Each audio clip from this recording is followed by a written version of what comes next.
Ici Normandie, Bienvenue chez vous. 100% gourmand. Sylvain Cottini, bonjour. Bonjour Nathalie. Vous êtes venu les mains vides? Oui, Ah aujourd'hui non mais je suis je venu commence les mains à vides. m'habituer. Moi j'avais du flan hier et tout. J'ai dit voilà, il n'y a rien. Non mais faut pas abuser non plus des bonnes choses. Faut pas s'habituer, c'est ça? Faut pas exagérer. Bon, Faut qu'il y ait des coupures. Oui, comme parce ça que là entre j'aurais les bien deux, voulu. Parce Oui. que c'est les coques de Cabourg quand même. Et ça c'est quand même extraordinaire. C'est le trompe-l'œil chocolaté de Cabourg. Exactement. Et le papa de ces coques est avec nous, c'est Éric Roland. Bonjour et bienvenue Bonjour. Éric. Bonjour à vous. Éric, avant de parler justement de ces coques de Cabourg, de ce bonbon chocolaté, je voudrais qu'on revienne un peu sur les coques, mais celles que l'on trouve sur le sable fin de nos côtes, et tout particulièrement sur celles de Cabourg, que vous connaissez bien parce que vous les avez pêchées pendant longtemps. Ah oui, je les pêche pendant longtemps, chaque fois que c'est autorisé, parce que c'est pas toujours le cas, mais la pêche aux coques, que ce soit en groupe ou en individu, c'est toujours un moment magique, dans un environnement formidable, avec des lumières impressionnantes. Enfin, c'est un plaisir sans fin. Et la coque, elle a aussi nourri des générations, quoi. Oui, bien sûr, c'est un aliment gratuit et pourtant délicieux. Ça a souvent été considéré comme un plat de pauvres, mais maintenant, les nouvelles générations considèrent que c'est de plus en plus un mets fin. Et moi, personnellement, je trouve que ce coquillage remplit tous les critères. Il est beau, il est agréable à ramasser, il est agréable à manger.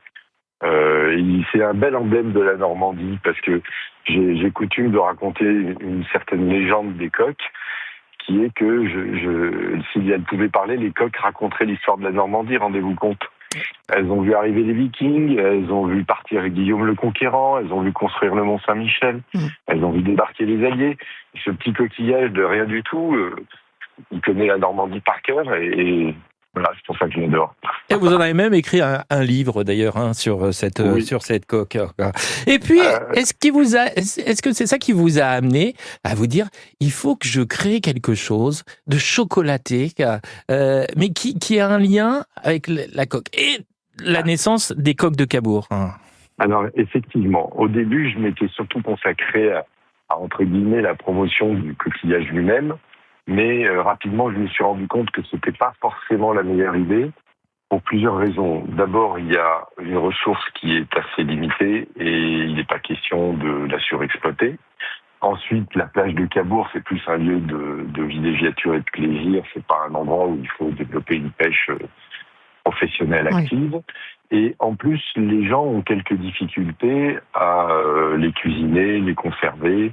Et puis ça voyage pas très bien parce que c'est un produit fragile. C'est là que l'idée du trompe-l'œil en chocolat est apparue. Mon épouse m'a beaucoup encouragé dans ce domaine-là en me disant mais trouve autre chose, trouve une idée, va au bout de ton truc. Et donc j'ai décidé de constituer ce trompe-l'œil. Alors j'ai commencé de façon un peu bricoleur avec des moules en silicone que je faisais moi-même dans mon garage, des recettes dans ma cuisine. Et puis c'est arrivé à quelque chose de suffisamment convaincant. Donc j'ai envie d'aller plus loin, mais en tout cas, il a fallu que je m'entoure des bonnes personnes. Et c'est comme ça que j'ai trouvé un chocolatier qui est dans l'Eure, à Épeigne, qui s'appelle la Royale Normande, qui a été exemplaire dans toute la démarche de mise au point du produit. Il m'a écouté, il a travaillé le sujet. On a mis à peu près 6 mois pour arriver au produit fini que les gens connaissent aujourd'hui. Eh ben justement, Éric Roland, le produit fini, on va en parler dans quelques minutes parce que c'était important de raconter un peu ce parcours et cette histoire. Pourquoi ces coques de Cabourg sont nées, ce bonbon chocolaté que l'on aime tant, quoi. Et vous allez nous raconter comment justement vous avez travaillé sur les recettes, comment vous avez obtenu ce côté un peu croquant, comment on a pu aussi réaliser ce trompe-l'œil. Oui, parce que c'est formidable, on a l'impression d'avoir du sable dans la bouche, mais du sable chocolaté. Et ça, c'est quand même extraordinaire. À tout de suite. Ici Normandie, Bienvenue chez vous. le palais des délices. Et puis après, vous remontez sur la côte fleurie, Cabourg, pour y manger des coques. Les coques de Cabourg, des coques chocolatées, très très jolies, trompe-l'œil et très bon. C'est vrai que c'est surprenant parce que c'est bien fait, c'est bien organisé. Quand vous ouvrez la boîte, il y a aussi un effet miroir, donc vous avez l'impression que ces coques se retrouvent sur le sable. C'est le travail d'Éric Roland, notre invité. Et c'est vrai qu'en ce moment, en plus, on parle beaucoup de Cabourg, de son romantisme. Eh bien, les coques de Cabourg contribuent aussi au romantisme de la ville, avec derrière tout cela a un vrai travail, et vous le disiez tout à l'heure, Éric Rolland, quoi. Déjà, il y a eu un travail, alors je trouve que c'est assez joli de dire ça, il y a eu un travail des moules pour fabriquer des coques. Je vois qu'il y en a qui ont vu l'émission et ça fait belle. Mais oui, mais comment le dire autrement ? Effectivement, j'ai ramassé 3 coques sur la plage de Cabourg, symboliquement devant le Grand Hôtel, en prenant soin de prendre des coques à la taille réglementaire pour ne pas essuyer les critiques des vrais pêcheurs de coques.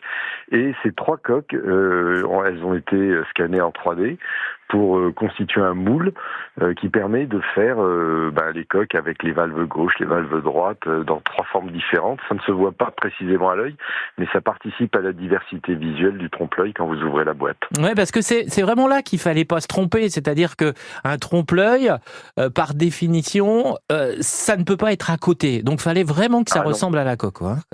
Là, je salue le talent du chocolatier parce que les idées, c'était moi qui les avançais, mais la réalisation, il fallait vraiment le savoir-faire de la Royale Normande, et ils ont su vraiment décliner tous les paramètres que je leur avais imposés, à savoir le rendu visuel, avec la forme et les couleurs, mais également l'expérience de dégustation avec les successions de textures et surtout cette espèce de croquant praliné qui évoque le sable, et puis la déclinaison des 3 saveurs normandes que je leur ai demandé de mettre de façon aléatoire dans les coques, qui sont la fleur de sel pour évoquer la mer, l'attergoule pour évoquer une grand-mère, et le clou, c'est le caramel qui est doux et délicat, comme un baiser romantique sur la plage de Cabourg. Oh, c'est beau. Oh là là. Ah là là, alors là, c'est chouette. Hein. Ah oui. Alors, vous avez envie que d'en manger, là. Oui, voilà, oui. Forcément. Il faut venir à Cabourg. Voilà. Et tout ça, quand même,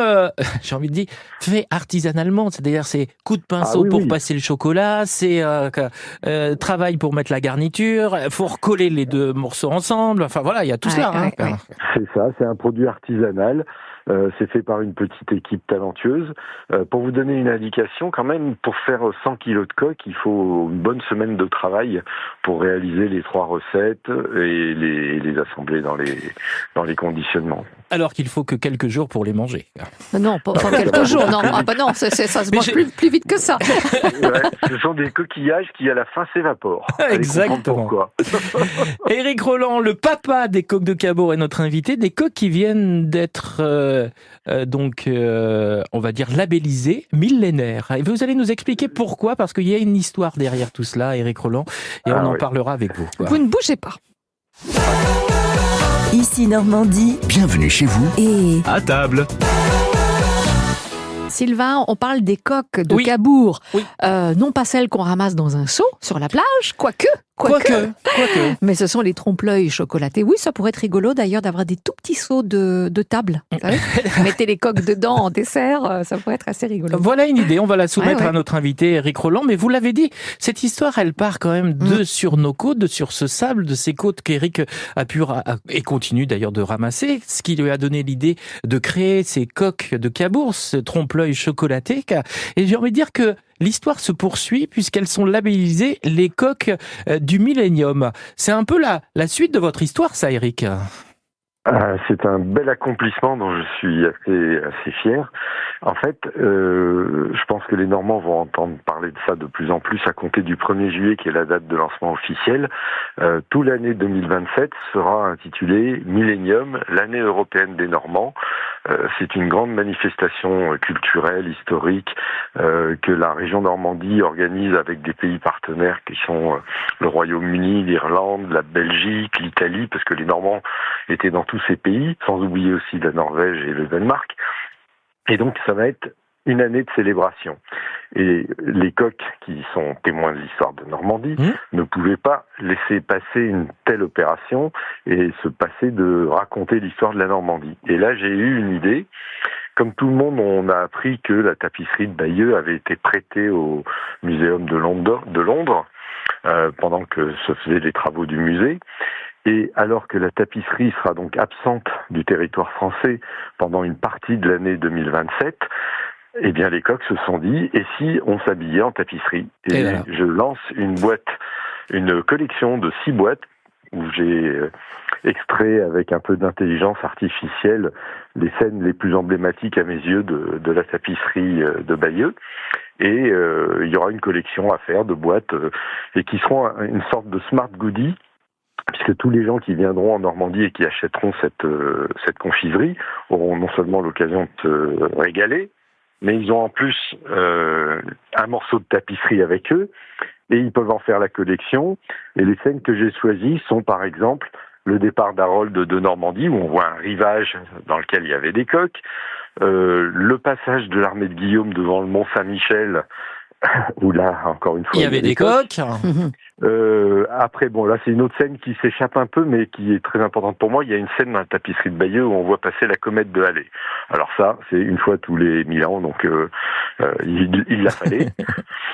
Et puis, le bateau de Guillaume le Conquérant, la Mora, offerte par Mathilde de Flandre. Et puis, il fallait quand même bien un peu de la bataille d'Hastings. Alors là, on trouvera la mort des frères d'Harold. Et puis, la dernière, c'est Guillaume qui montre son visage aux combattants, désigné par Eustache, pour montrer qu'il est bien là, aux commandes de la bataille. Et puis, ça s'arrête là, parce que les 70 mètres de tapisserie de Bayeux, on ne pouvait pas tous les faire.